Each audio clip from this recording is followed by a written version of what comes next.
প্রতি বছর আমরা যেমন দুর্গাপূজার জন্য অপেক্ষা করে থাকি, আমি ঠিক তেমনই এই মেলার জন্য ওয়েট করে থাকি কবে দেখতে পাবো ছাদে উঠে নাগরদোলা, কবে এত আলোর রোশনাই দেখবো।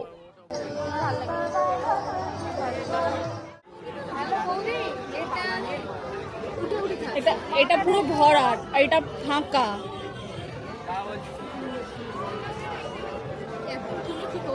ভাল লাগছে কিন্তু ভাল লাগছে। একটু বেশি বড় হয়ে যাচ্ছে।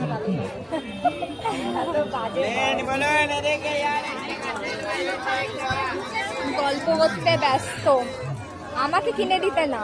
এটা হলো মেলার লাস্ট দিনের আগের দিন, যেদিন আমি কাজে যাইনি মেলায় যাব বলে। এদিকে আমি আর বৌদি এত দোকানে মানে জুয়েলারির দোকানে ঘুরে ঘুরে দেখছি, আর আমার বাবা পাগল হয়ে যাচ্ছে। বাবা আমাদের সাথে কোম্পানি দিচ্ছিল।